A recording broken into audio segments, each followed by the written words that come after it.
Hello, everyone. Welcome to BISTRO Buzz Season 2 Conversations with Sutapa Basu, the talk show hosted on my Facebook page. The link is www.facebook.com/SUTAPABSU20. Bistro Buzz is all about buzzing. We talk about art, literature, culture, lifestyle, entertainment, or just random reflections. Basically, it's an interaction between you and me. Bistrobus also hosts a lot of inspiring guests from different fields of knowledge who give us a lot of food for thought. So, at Bistrobus, the table is always heaped with fine cuisine. You're welcome to walk in and taste it, listen to it, speak about it, or argue about it, or just enjoy it. So look out for the space at Bistro Buzz at 6:30 p.m. And now let's welcome our next guest on Bistro Buzz, the oddball geek, Nikhil Gulati. Hi, Hi Nikhil. Sutapa. Hi Welcome Sutapa. to us. Thank you for having me here. It's lovely to have you. And, we've been all the time talking about your book. It's such a beautiful book, but we'll talk about it later. Let me first introduce you a little more detail to our guests. So, Nikhil Gulati is a writer and illustrator of comic books and graphic novels who believes in telling stories that evoke wonder, promote compassion, and give meaning to life. He has published illustrated books with Puffin and Pratham on science and history. His most recent graphic novel, that's what I was talking about, The People of Indus, tells the story, the history of the Indus Valley civilization. It was published by Penguin Random House, India, recently. Nikhil Gulati is a graduate of the University of Texas, Austin, and IIM Ahmedabad, who, after turning 30, decided to go back to his childhood interests of drawing and telling stories. He has been making comics and working as an illustrator and artist for the last 10 years. Lovely. I love the fact that you decided to just junk a mainstream career and take on this beautiful work of illustrating and making graphic novels. Lovely. Yeah. So, should we dive in? Yeah. Thanks Okay, for first, that introduction. yeah. So, first, tell us something about where you grew up, went to school, and your interests. Okay. So I grew up basically in Delhi till I was 15. When I was 15, my family moved to the US because my dad was working for the UN. And then I was abroad for about 10 years, at which point I decided to come back. But so most of my growing up happened in Delhi. And my interests were pretty varied. I was interested in a lot of things. I used to, of course, love drawing, but I was also into a lot of sports. I was into video games. I was into board games. I was into music a lot. I was, of course, into comics as well. Not that into reading books per se, but specifically comics. That was one of my interests. So I had a pretty varied set of interests, and even action films and stuff like that. Like a lot of different interests. Um, So, did you like yeah, reading? growing Did you like reading war comics? war Because you comics. like films. No, I never got introduced to war comics. I had a pretty limited access to books and comics when I was growing up. And I remember there used to be this magazine called Champak, where Hmm. I used to just flip through and just go always to the comics parts, just read Okay. the comics and then dump the whole magazine. I wouldn't read anything else. And then I remember at some point I got introduced to Asterix and Obelix and Tintin and stuff, Sure. and even Amar Chitrakatha, Hmm. Chacha Chaudhary, Phantom. One of my uncles used to love Phantom, and my mother used to read a lot of Archies. So those were the comics that were around at that time, and that's what I kind of grew up on. So your Yeah, mother also liked comics, right? So she used to read Archie. just only Archies. That's it. Nothing I else. love Archie. I love Archie as Yeah, well. Veronica and yeah. Betty. Yes. Oh, I used to, even in Archies, I used to skip always to the Jughead stories because I used to love Jughead stories. Yes. And this Yes. was in the 90s when we didn't have a lot of American culture in India. Right. So I used to just be fascinated about the stuff that he was eating, the burgers and stuff like that. So I remember that was my favorite character. Now, you are a graduate of the University of Texas and an MBA from an IIM, Ahmedabad. I mean, one of the premium institutes.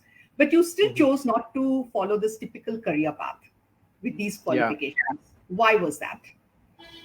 I was trying to follow this typical career path for the longest time, and it just wasn't working out. I mean, I was just not as excited by the kind of work that I was getting, and I think I also had a mindset issue where I was kind of waiting for good work to come to me rather than me going and looking for good work. And in fact, my MBA was the decision to do an MBA was because I wasn't so happy with my engineering jobs earlier. So I thought, okay, I didn't really know what I wanted to do. I knew since I was a kid that I had a sort of a creative bent, but I never had the confidence to pursue anything in the creative fields. I always thought, oh, that cannot be made into a career. That's just a hobby. And so I went to the MBA kind of expecting that it'll open up more options for me and I can experiment a little bit more and try out different kinds of jobs that might be more interesting. But during the MBA, I realized that no, that's not going to happen. I don't want to just go out and sell things. You it has to be something that I care about. It has to be something that I feel the world needs. It has to be something that will engage my brain, 100%. And a lot of jobs were not doing that. And I was, in fact, very depressed during my work life. I was making good money, but I was just not at all satisfied. I was not happy, and it was reflecting in all other aspects of my life. And so, in fact, I turned 30 when I was in the middle of my MBA. And then I had always thought that by the time you're 30, you have everything figured out. You know exactly what you're going to do for the rest of your life, and it's going to be something very interesting and fun and well paying. But that wasn't the case at all. So then I decided, I have to go back to the fundamentals. I cannot just keep waiting for something to fall into my lap. I have to go back to things that I find interesting. And there were a few of those things, like I was mentioning, video games and drawing and music and everything. But for some reason, I remember as a kid, I used to love to just draw, and I used to love just sitting down when there was nothing else to do, just drawing. So I thought, let me pick that up again and see if I can do it regularly, and see if my interest in it grows. So it kind of started from there when I decided, okay, I'll have to take matters into my own hand, go back to my childhood interests. So I started drawing again, and stories and comics was another interest. So it took a couple of years, but somehow like that connection got made. Yeah. In fact, I wasn't planning, even when I turned 30, I wasn't planning to draw comics. I wasn't planning to make comics. I wanted to be a comics publisher at first, Oh, but one thing led to another, and then I realized that the comics that what kind of comics will I publish, and then I kind of realized that my interest really is in creating the thing, not in just getting creators to make it and then me going out and selling it. But that belief, or that thing that maybe I can do it myself, came a little bit of a roundabout way, and that's when I decided to start making them myself. Yeah. so you are basically a storyteller, right? That's why I think you felt that you should create rather than become publish comics. But Yeah. you prefer to tell the story in pictures and not in words. Yeah.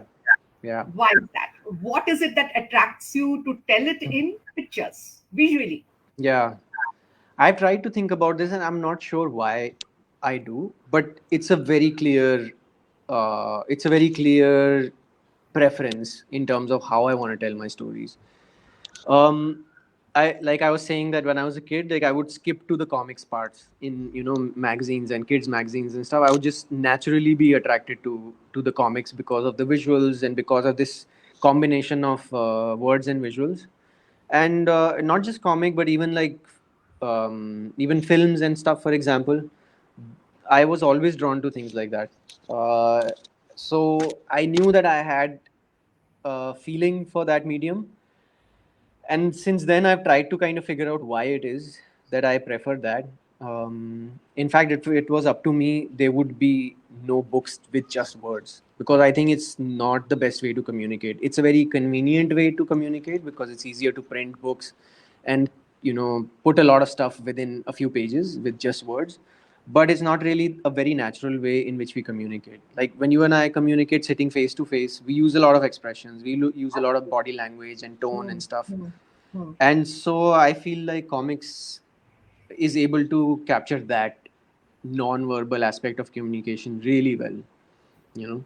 And for some reason, being drawn to drawing and art and stuff, I always find it to be a very expressive mode of communication. um, I cannot describe a room to you in words half as well as I could maybe by just drawing it. And then drawing is, especially drawing by hand as opposed to, let's say, films or something where you're shooting a real location or whatever. Drawing by hand is so flexible. You can do literally anything you want. You can stretch it, skew it. You can, if you're showing just, let's say, a grassland and sky, you don't have to show it as blue sky and green grassland. You can actually show a green sky and blue grassland, and that just changes, like that puts in so much mood into the drawing, like depending on whatever it is you want to say. But that kind of thing always excited me a lot more, so that's why I was drawn to it, always. So now let's come to people of the Indus Valley, the people of the Indus Valley. This book, what a wonderful Mm-hmm. book it is. I can't get Thank over you. it actually, and Thank you it's so I much. know it's creating mammoth waves all over. Now, in the intro, you say that you were inspired by a visit to Lothar. Now, Mm-hmm. what did you actually see there that triggered this entire idea of creating a visual Indus Valley? Yeah, I actually, what triggered this whole exploration into the Indus Valley was a big disappointment when I reached Lothal. When I went to Lothal, my first response was a huge disappointment, because I was told that this is the same time. This is one of the great ancient civilizations. It's the same time period as the pyramids in Egypt and all that. So for some reason, I went there looking for something as impressive as the pyramids or something. And when I reached there, all I found was like just foundations of some houses.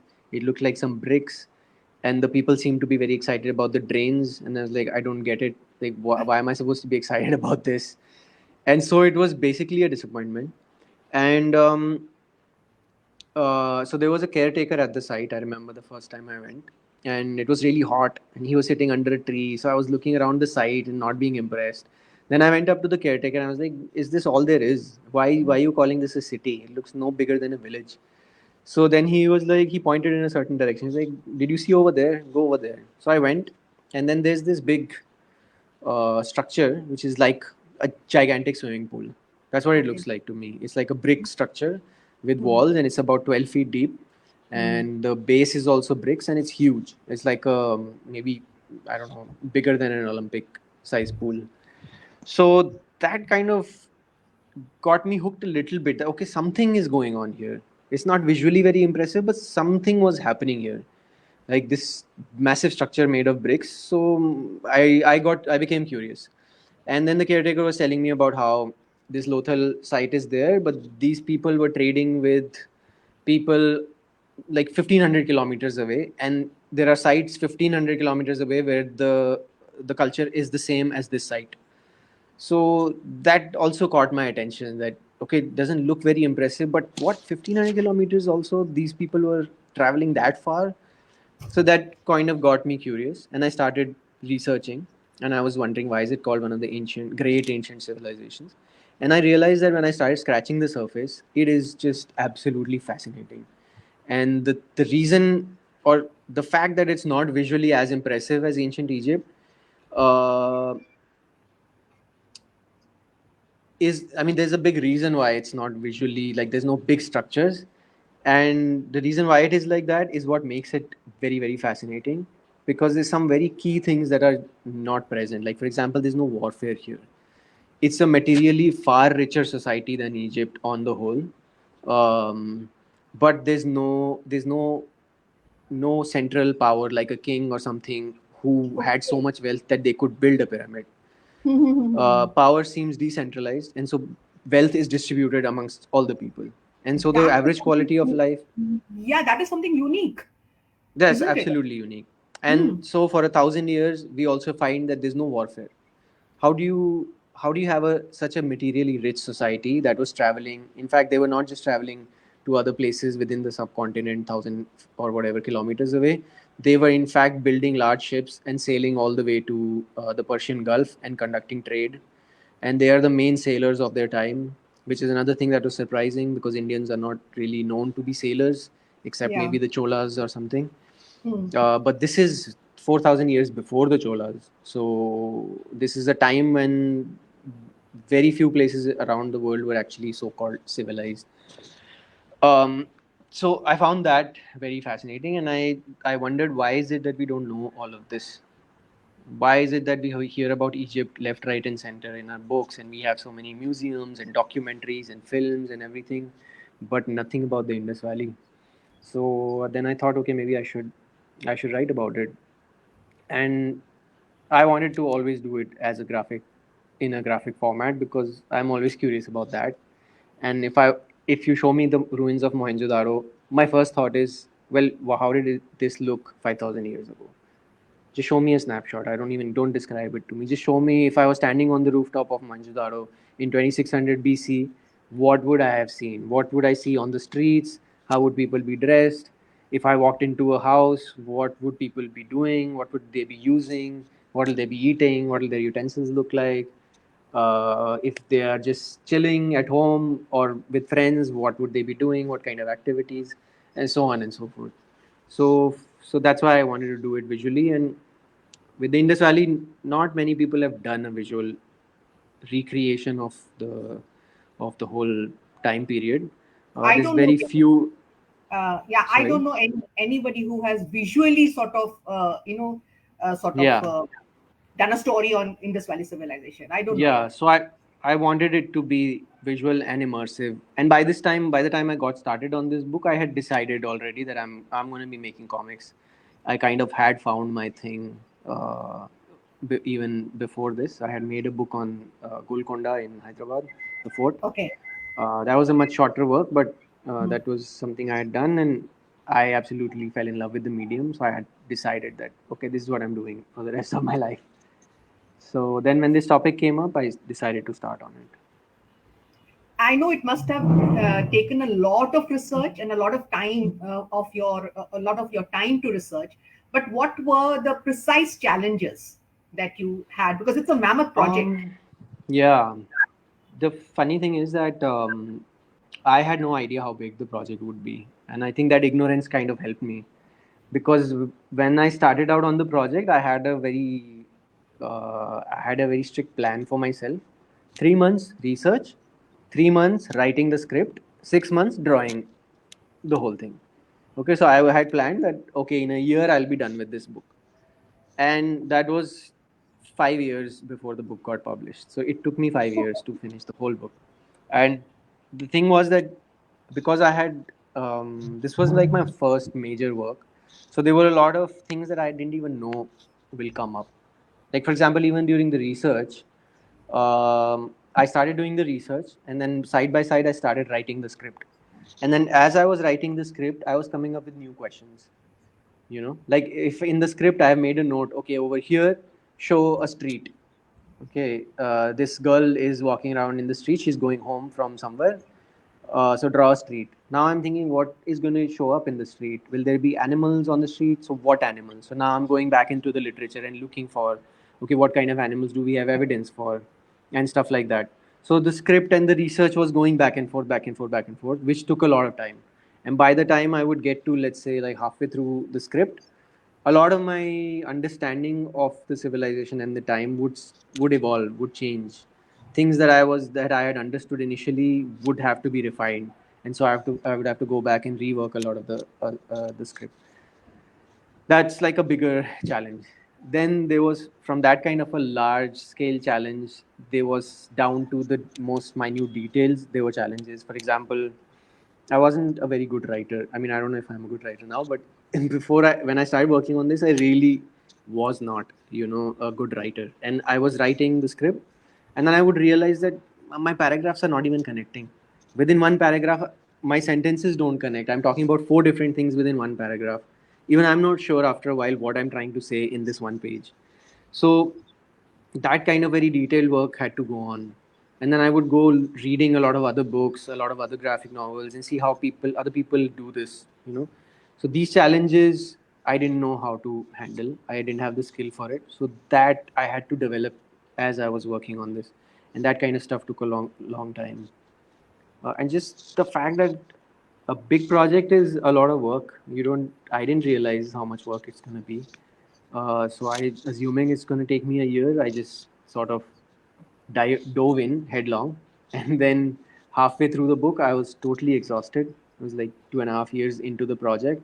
So much self doubt about who's going to even read this book. Why am I qualified to write something like this? No, I've never seen something like this. So will it even sell? Will a publisher even be interested? So those kinds of self doubts was another huge challenge that I had to deal with because I didn't anticipate it at all. And in the middle of the book, I got totally paralyzed with these kinds of doubts and fears. And at some point, I was just not able to work. I would open up, my work, and I'd just not be able to continue. So it took me a little bit of time to start to deal with those self doubts, and um, that was another challenge, unforeseen. So yeah, there was a lot of stuff like that. Um, but then something was In there. There fact, was a voice. yeah, in fact, there's a comment here from Harshali, and she Mm-hmm. says, this is very true. Change of perception can completely alter our understanding, which is exactly what Mm-hmm. you were saying. Thank you, And Harshali. yeah, yeah, Uh, thanks. I think Nikhil and That's I very both. true. It's very true, and especially with something like this. So there has been a lot of research done on the Indus Valley over the last 100 years. There's really a lot. In fact, Jonathan Canoyer, the professor that I collaborated with, he says that the archaeology of the Indus Valley is, in fact, way better than the archaeology of even Egypt and stuff. And the reason is because we haven't deciphered the texts. So archaeology is the only thing we have to go on. So most of the scholars working on this work on the archaeology. And a lot of that stuff has been published in these excavation reports that are just mammoth 600-page, very detailed, very technical reports that were published in the 60s, 70s, 80s, 90s, and 2000s. And there's a lot of interesting stuff in there, but it hasn't really seen the light of day. Like in the popular imagination, all that stuff hasn't come out because very few people have tried to translate it into a language where normal people, lay people can understand. Right. So to go through all that, you know, I started off just reading the basics. So, but by the time I started diving into the more recent work, I realized that those earlier theories are just outdated. Mm. They were what archaeologists believed 50 years ago. So I had to update constantly that thing. And the more research you do, the more refined your ideas will get because this is reality that we are trying to recreate. This is reality that happened 5,000 years ago. True. Infinitely complex, because people are complex, societies are complex, the world is really complex, and we are trying to simplify it into a few lines or something. Obviously, it's not going to be totally accurate. So you will have to, the deeper and deeper and deeper you think, the more your ideas will get refined, and so on and so forth. So, yeah. So Lubaina is here, and this is what she says. How Oh, hi, exciting Lubaina. to create a world from literally nothing you can physically see, almost like creating Yeah, fantasy. Very true. yeah. Very true. It is Thank you so exciting, much. but it's also scary because if there was a lot of visual research already done, I would be able to use that, and it would be a little less daunting. Here, to if I want to show people from dresses to hairstyles to jewelry to the architecture to everything, literally, like it had to be figured out, and yeah, it's a little daunting. So, but yeah, it is really cool to take the ruins, let's say like a snapshot of what the ruins look like right now, and just literally recreate every single house, and add some variations, play with your imagination, but at the same time try to be as accurate as possible as authentic as possible based on the historical literature that we have, that things we figured out so far. It was a little daunting, but it was quite fun. I mean, that is what actually fascinates, I think, everybody who looks at your book, is that you have actually created that entire world, every house, like you said, and the people Mm-hmm. walking and what they're Yeah, wearing and so on. And that is what makes it so fascinating. I yeah. have one question to ask. It's the Mm-hmm. narrator. I'm very curious about him. He looks pretty geeky, but he is a very, very Indian. So is that Mm-hmm. you? Is that Yes, you? it is me. I mean, I Cute. guess it's some alternate version of me, but it's definitely based on me. I think at the time I started making these comics, I was in my kurta and jeans phase. So, and I had longer hair and I had more black hair. So, it's like an older version of me. But Great. yeah, it's definitely based on So, me. so, so I guessed right. Yes.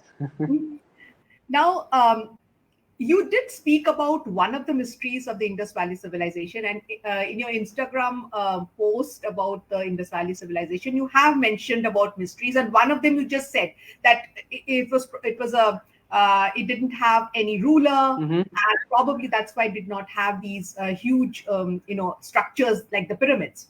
What else is a mystery about the Indus Valley? We know that the Indus Valley script has not yet been, Mm-hmm. Mm-hmm. decoded. Is there anything else that's very interesting, a mystery? Yeah, Indus Valley to me is the most exciting because it is so mysterious. It's like there's so many blanks that you have to use your imagination to kind of fill the gaps. And when you start doing that, I think you just engage with the thing a lot more. I mean, every little thing is in a way a mystery. Like even the Priest King, that sculpture, that's that famous sculpture of the Priest Yes, King, the yes, so-called Priest King. yes, Who is this? Why is this even made? Who made this? What's happening? Their seals are a mystery. We know with a lot of confidence that the seals are used in economic transactions mm, because they have been found. The seals have been found in those kind of contexts, and yes, the seal impressions have been found in contexts where you can see, okay, this is a workshop where a lot of this kind of stuff was being manufactured, and that's where we find these seal impressions. So we know that it's an economic context, but then who was carrying these seals? What do the animals mean on it? What are the symbols saying? um, did the rare ones, so there's the most common seal has this animal which is identified as a unicorn. yes, It's kind of a bull mm, deer kind of a mix, but with one horn. mm, And we know it's one horn because all their other animals that have two horns are shown with two horns clearly, so it is a unicorn. um, what is this animal? Why is it so common? Does it represent a certain clan? Does it represent a certain profession? Is it a status thing? And then there's very rare ones that are bull mm, seals, like this yes, hump bull, the zebu. And we find those only in the biggest cities. There's only a few of those. They look not as much used, like the unicorn ones. If you look at the wear and tear on those, they have been used a lot. Like it looks yeah, like they have been used to mm, make a lot of impressions, but the mm, bull ones are not. So was it the elite? Was it like one of the council's members, like the highest council members that was using it? There's a lot of mysteries. And then, of course, there is a huge mystery about how the civilization ends. hence, yeah, And there's this whole debate about whether the so-called Aryans came from outside at this point. Did they invade? The invasion theory is pretty much totally discredited now, but migration still looks very likely that at some point people from outside the subcontinent migrated. When did they migrate? How much of their culture came from outside versus how much did they borrow from the Indus Valley? Because the Indus Valley must have had a very dominant culture, spread as it was from Gujarat and Maharashtra in the south, all the way yeah, to Afghanistan in the north, and in the mm, west there are sites even reaching into Iran.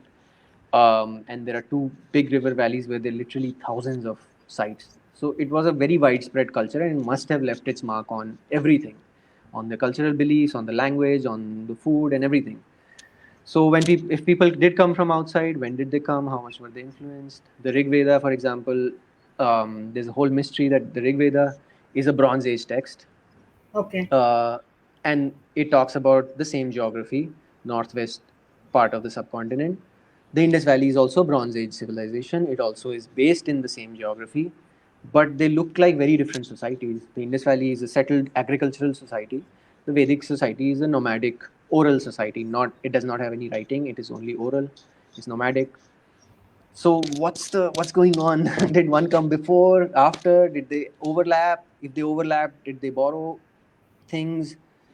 That's a huge mystery. And in fact, like the last part of my book, the last chapter talks about this, and so it gets intertwined with the whole decline of cities in that region um, in the second millennium BC, and then the rise of the Vedic culture. So what's going on there? And there's a lot of mysteries there. So I find that mystery as well to be very fascinating. In fact, I think that is the reason the Indus Valley is, you just spoke about Jonathan Mark Kenyor, who said that the Indus Valley civilization is very interesting to archaeologists. I think this is the very Mm-hmm. reason, because there are so many mysteries still to be Yeah, decoded, solved. That is the reason why it is, so yeah, interesting to archaeologists. I think so that must be the yeah. reason. To me, it's the writing also that, I mean, imagine the day we decipher the writing, if we Yes, ever do, we are going to start seeing their names. We're going to absolutely. maybe start to read their gods. What are they even Hmm. saying? I Hmm. mean, how that to me is so interesting. Like, we are looking at their names probably right now when we look at a seal, but we just have no idea what it says. We can't Yeah, read it. To me, we that's a can only huge speculate. mystery. Hmm. So, yeah, anyway. Now, I just want to take you to one thing. With the new education policy in the schools, do you believe that your book could be prescribed as history curriculum in schools? I'm personally not a prescribe anything type of person. Like, I don't really care if it's prescribed or not. I don't even want to prescribe anything to anybody. Like, I would never want to go to a kid and be like, hey, you know what? You should read this. Because that attitude doesn't make sense to me. I don't think you teach things to people. I think people learn.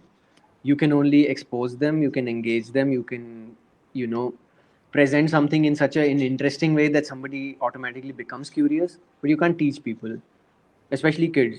You can just engage them, and then they will learn whatever they want to learn from it. So I think So that's what I, your book does. Your book does that. It actually engages children, and it exposes them rather than pushing it down their throat, as history is being yeah, pushed down their throats today. yeah, So history has yeah, always because been something they find boring. yeah, even I was like that. If somebody tells me you have to read this, immediately, some walls will go up. Like, why do I have to read? I'm not going to read it. And you just leave it there. You leave it lying around on my desk or my room or something. And one day, if I'm bored, I look at it and I'm like, hey, what's happening here? What's going on here? What Indus civilization? What is civilization first? Like that, if that catches me and I start flipping through, and then I see some seal or something, and I'm like, what is this thing? So for that, I start reading it, and then either I'll be interested or I might not be interested, which is totally fine. Like, history is not something you have to know, but Absolutely. I feel like history, once you get hooked to it, you really get hooked. So Yes. so my Yes. goal is to hook people. My goal is not really to inform, because you can't. In 5-10 years, this book is probably going to be outdated. At In 20-30 years, definitely is going to be outdated, because there's so many new archaeological discoveries coming up that are going to make us rethink our old theories. So, but my goal would be, this book would still make sense if it's able to hook somebody, and not just kids, by the way. I have written this for all ages, and I'm actually very happy that all age groups are responding to it really nicely. In fact, I didn't write it for very young kids. I've been surprised that even 10-11 year olds are reading it and getting something out of it. um, I wrote it for myself, basically. This is the kind of stuff I would have wanted to read when I became curious about the Indus Valley. So, not just kids, but everybody. If my thing would be served, if I hook them a little bit, make them curious enough to want to go and start reading a little more about the Indus Valley, even about Egypt, even about other places, how things have changed over time, other time periods within Indian history, and stuff like that. Other geographical regions at the same time, like what was happening in the peninsula when this was happening in the northwest, and stuff like that. That if you think that the book does that, then that's really nice to hear. It's hooked me. That you absolutely sure about that. And I'm Mm. definitely not a child, so it's really, really hooked, and it's really very fascinating. I think Yeah, I'll just thanks. put here one more. Sonika Sethi says that a fascinating discussion. Oh, Yes, thank Sonika, you. I totally agree. It's fascinating to talk to Nikhil here. Now, Nikhil, you have started, you just said that history is something that's really very interesting. So, are you planning more graphic novels, in the non-fiction, historical genre? Is that what you're planning to do? My right now my life policy is not to have too many plans, because whatever plans you make, nothing really happens this that way. So I do have like a couple of ideas in my head that I want to get to. The next couple of projects that I'm working on are not non-fiction projects; they're Okay. actually fiction projects. Okay. So once I'm done with those, I might start. I don't know what's that gonna look like a year from now, what I'm gonna be excited by, but I do have a couple of projects non-fiction. In fact, one of them I was telling you once is very close to your book, and the time period that you have picked, the integration of Indian states. I'm Mhm. very curious about that and very fascinated by that period. So maybe one day I might work on something like that. So I have, for non-fiction specifically, I have some ideas, but I don't have very set plans in the near future.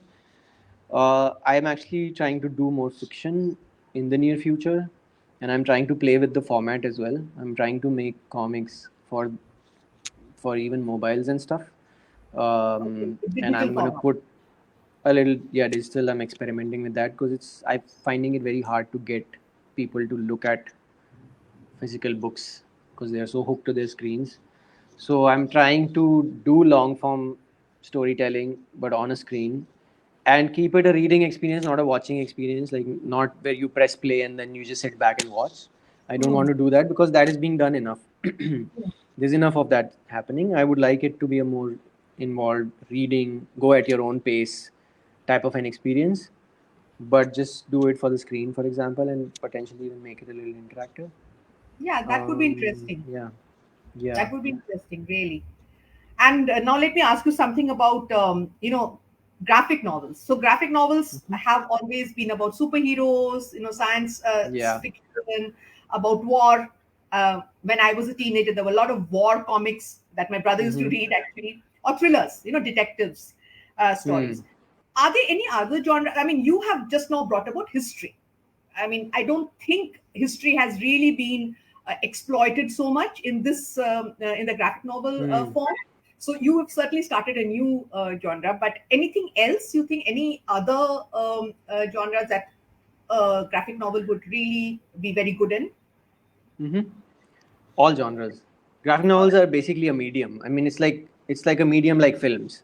You don't have films only on a certain topic. You have films on all kinds of things. And in fact, Sure. even in graphic novels, I mean, I actually prefer the term comics, but I don't know, publishers and some authors want to be perceived as more serious, so they use the term graphic novels. But anyway, even in the world of comics and manga, especially like in Yes. Japanese manga, Hmm. there's all kinds of stories. There's school stories. There's oops, some pause happened. I don't know what Okay, happened. Anyway. Yeah, yeah. please continue. So yeah, there's slice of life. There's very existential type of stuff. There's a lot of introspective comics. There's literally all kinds. There's erotica. There's like literally you can pick up any genre and make comics in that, because it's just a medium. It's not graphic novels or comics themselves are not a genre. It's a medium. I think it. Um, I've been seeing a lot of interest for science topics Hmm. through comics. Um, that's one of the things. So science, history, basically communicating nonfiction type of stuff is one. I want to experiment with horror stories. Oh. So that's in fact one of the stories I'm working on next. It's a horror Oh. story, in fact, set in this very house, set in Oh. Goa. So this Oh, house is gonna wow. be my setting, and it's gonna be going like surroundings and stuff. So that's what I want to experiment with. Some nature stories. Um, so yeah, literally pretty much anything you can think about. There's been a lot of fantasy type stuff done already in comics. Um, so like, yeah, pretty much anything. In fact, I was Lovely. reading these cat comics. These comics about cats. Yes, It's yes, just yes. one cat that goes around. It's a Japanese comic from the 80s. It's just a Right. cat called Michael, and he Mm. just goes on adventures. And it's just in the neighborhood. It's very silly and very simple. But like, yeah, literally anything. So now we can expect from you all these different. And I'm just waiting for that horror. I've never read a comic in horror, the horror genre. Yeah, So I'm just waiting for that. And I can see that beautiful roof that you have of your house, the typical yeah, Goan wooden roof, I think, and yeah. it's looking very antique and lovely just behind your head. Hmm. And I hope I'm really looking forward to a ghost story set in this house. If that's Yeah, what you're planning to do, that I'm would be very. fun, right? Yeah, That would really be fun. That would really be yeah. interesting. Hmm. Lubana has got something to say. She says, "How are you going to sleep at night after getting a horror story in your house?" Oh man, that's a very good question. I was just thinking about that. So um, I think we I should don't all visit him, and after he writes a story, and we'll see how horror struck we are. know. But it's not so bad. It's not so bad. In fact, it'll be fun to create something. And I've been here for a year and a half. I haven't had Okay, any paranormal experience experiences with yet. yet. And there's a lot of I don't know, religious iconography here already. Uh, I just rent this house, so it's fine. It's all good. Lovely and lovely to have you, Nikhil. And I think we'll have to call it a day now, though I would love to continue this conversation. And I think everybody here also would love to continue the conversation. But we'll have to call it a day. And maybe once again, you can come back and be a guest on Bistro Bus. So thank Sure. you so much, everybody, all the viewers. And thank you so much, Nikhil, for being Thank you, our guest. Sutapa. Thank you for inviting me. Thank you. And Thank have a you. very good evening. Take care. Take care.